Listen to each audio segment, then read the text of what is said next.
Começar a aula sobre tumores intracranianos, tá? Vou esperar apagar aqui.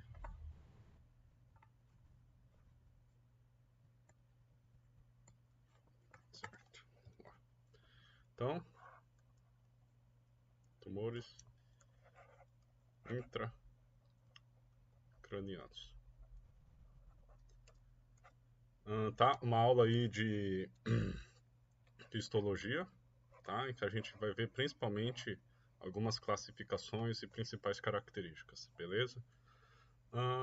Primeiramente, tumores intracranianos, eles podem ser de origem primária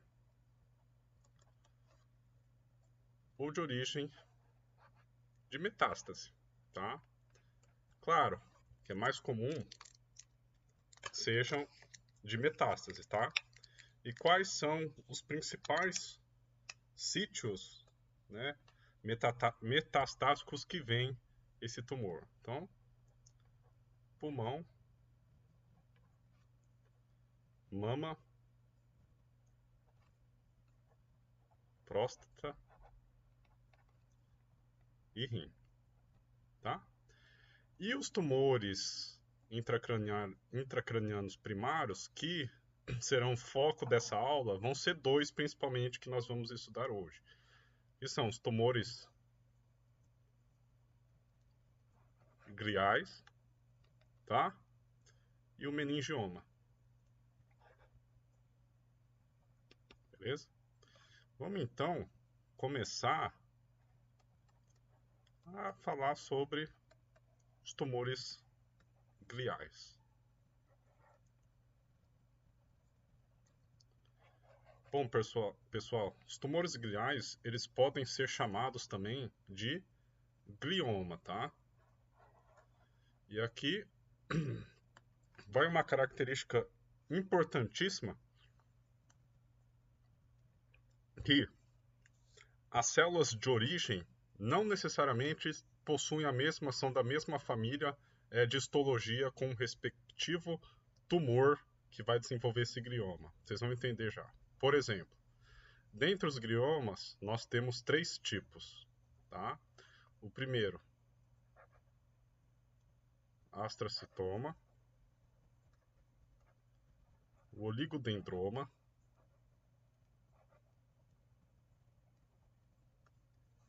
e o ependioma, tá?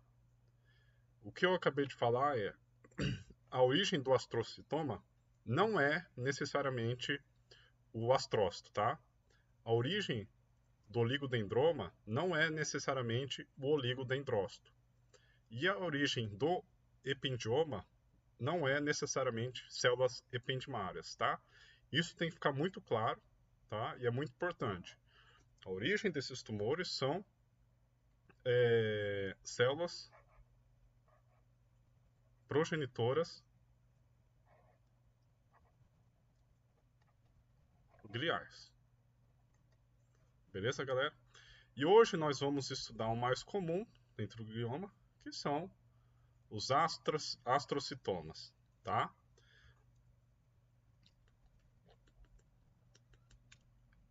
Galera, a classificação de tumores intracranianos, ela varia muito e essa é com base na última classificação disponível, tá?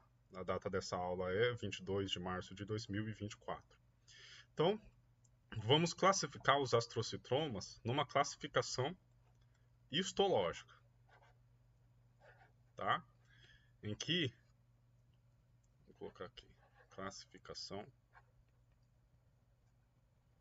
astrocitoma.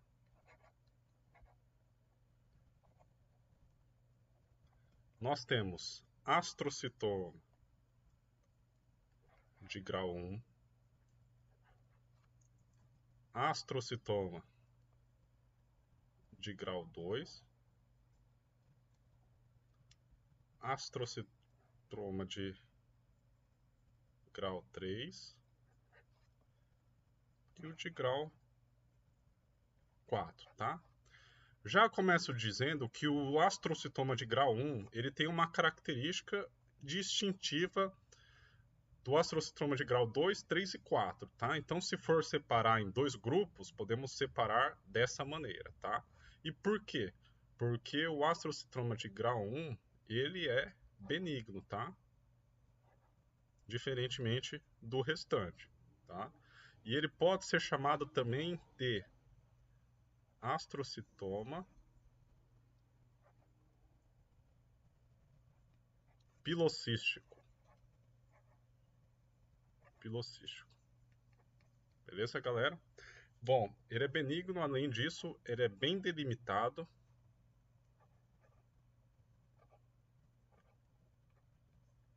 E circunscrito. Beleza? E agora, galera, outra questão importante. Um astrocitoma benigno, aliás, um tumor intracraniano benigno, ele não necessariamente quer dizer ausência de prejuízos, tá? Isso também tem que ficar bem claro. Por quê? Nosso encéfalo, nosso crânio, é uma área nobre nossa, tá? Qualquer massa adicional nessa região, tá, pode comprimir estruturas importantes e pode trazer diversos prejuízos, inclusive funcionais, tá? Então, cuidado, ele é classificado como um tumor benigno, mas não necessariamente se traduz como ausência de prejuízo, tá?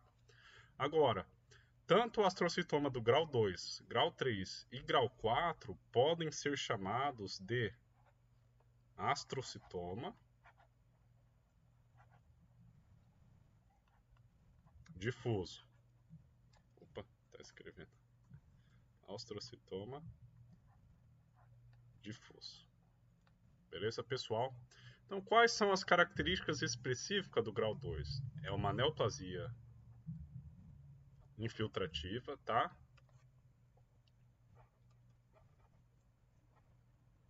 Neoplasia infiltrativa com não, sem características, sem não, com poucas. Vou apagar aqui, melhor. Poucas características de malignidade. Beleza, galera? O astrocitoma grau 3 também é uma neoplasia infiltrativa,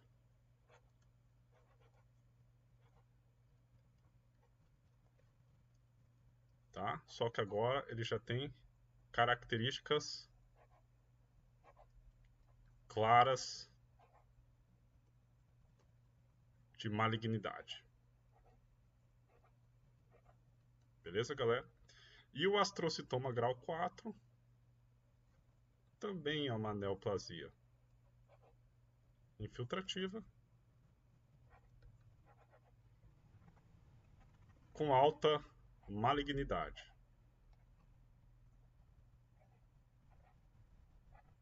Beleza, pessoal? Outra coisa importante. Qual é o parâmetro usado para determinar a malignidade do astrocitoma? O parâmetro é a proliferação celular, beleza? Então fica aqui. Opa, caramba. Proliferação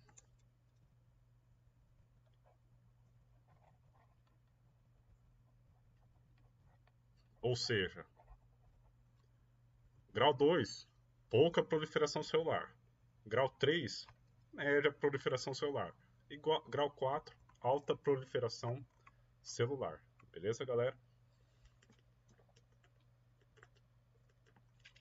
Isso de acordo com uma classificação histológica, tá? Agora vamos para outra classificação dos astrocitoma, uma classificação mais genética, tá? Então vamos apagar aqui a lousa.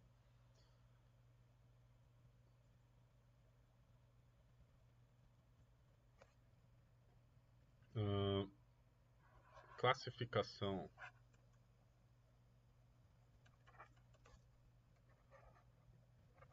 genética do astrocitoma, tá? Primeiramente, né, com o avanço da tecnologia, foi possível mapear quais genes estariam mutáveis, qual gene está mutável, né, no astrocitoma. E o gene identificado foi o gene IDH, tá? Não caiam na confusão de achar que isso é índice de desenvolvimento humano, tá? Não é. É um gene IDH. E esse gene IDH, ele poderia ter dois, vamos dizer, usar a palavra fenótipos, tá? Um IDH mutante e o IDH selvagem. E por que foi feita essa divisão, essa classificação desse gene IDH? Eu vou dar isso num exemplo que foi dado em aula, inclusive, tá? Criou-se essa divisão devido à necessidade, né, devido à grande diferença de prognósticos de casos de astrocitoma grau 4. Tá? Então, por exemplo, o neurocirurgião operava um paciente com astrocitoma grau 4 e ele operava outro paciente com astrocitoma grau 4. Tá? Esse paciente tinha, em média de vida, depois da cirurgia, né, cerca de 7 meses, vamos dizer. Esse paciente aqui tinha, em média de vida, 12 a 14 meses, tá? Então, basicamente, tinha quase o dobro de expectativa de vida, tá? Lógico, galera, isso eu estou usando dados a fim didáticos, tá? Não sei se realmente essa é a expectativa de vida de um astrocitoma grau 4, mas basicamente era o dobro, tá? Da expectativa de um IDH mutante, tá? E aí, conforme a tecnologia foi avançando, constataram que no IDH selvagem, tá, seria uma variação mais agressiva desse astrocitoma grau 4, tá, com algumas modificações genéticas, tá, que o IDH mutante não tem. Tá? Então vamos entender essa classificação então, beleza? O IDH, vamos colocar assim, IDH. Se você vir e aí constataram mutação no IDH de TP53 e ATRX, tá? Que isso IDH mutante, tá? Que daria origem a vou colocar IDH aqui em cima, IDH mutante, daria origem o IDH normal, IDH mutante, que seria variações de TP53 e ATRX, que daria origem a 3 fenótipos, né? O astrocitoma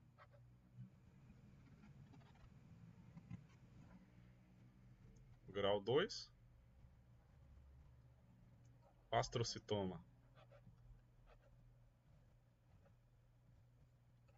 grau 3, tá? É os mesmos astrocitomas da classificação histológica, tá? Só que vocês já vão entender a outra. Astrocitoma grau 4.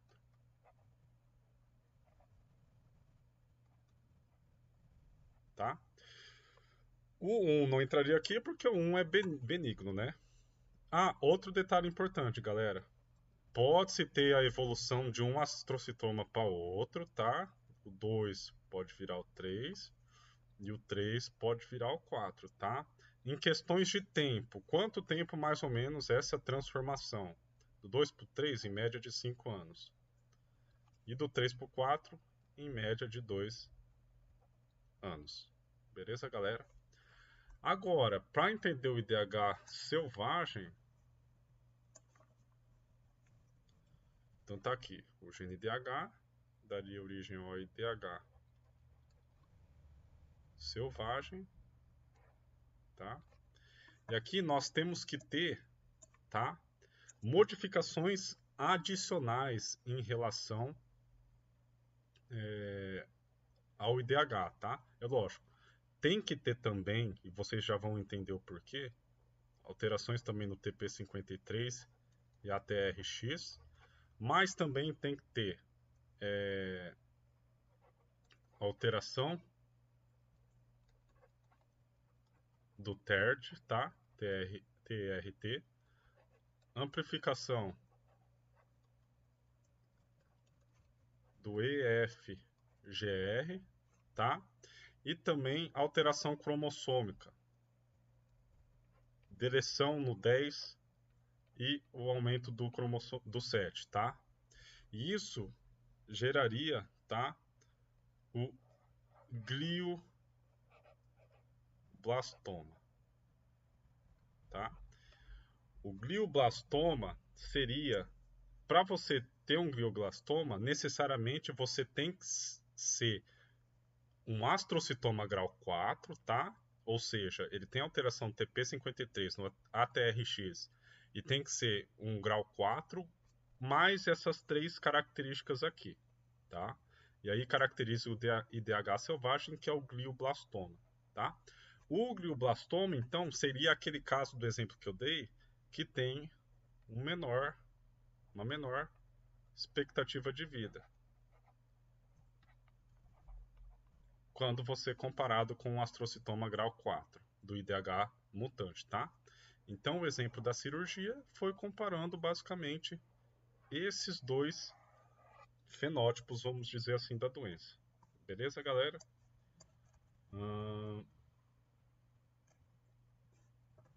Vamos agora para o outro tumor intracraniano primário, os meningiomas.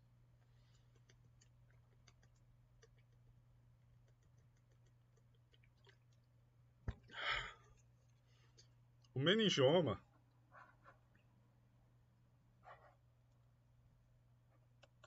eles são muito comum, tá?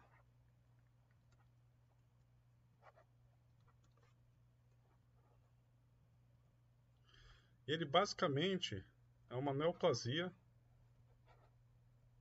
de células meningoteliais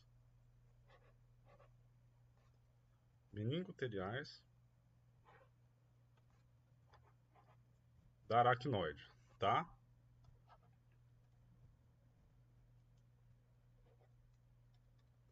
Galera, ele pode não, ele o meningioma, ele é classificado em grau 1,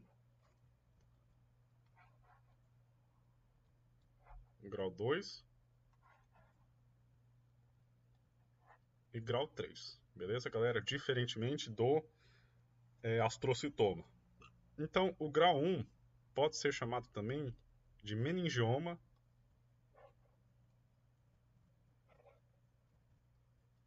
meningotelial.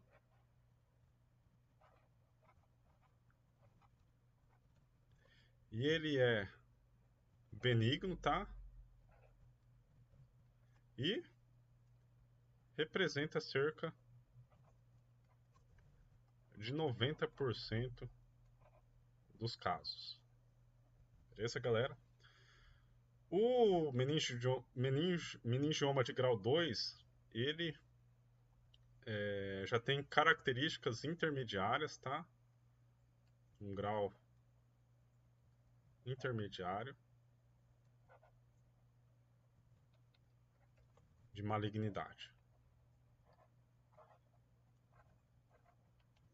E representa cerca de 10 a 15% dos casos. Beleza, galera? Agora, o meningioma de grau 3 já é alta malignidade, tá? E representaria cerca de 2 a 3% dos casos. Beleza, pessoal? E outra coisa que podemos analisar é a origem desse meningioma, tá? Que pode ser diversas causas, dentre as quais pode ser esporádica,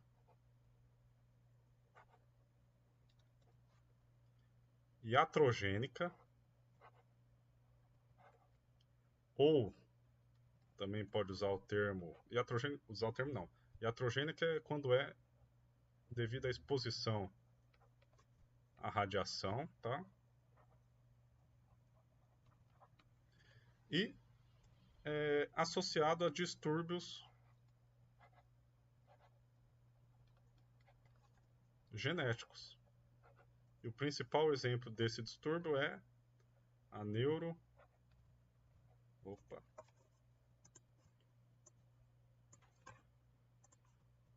neurofibromatose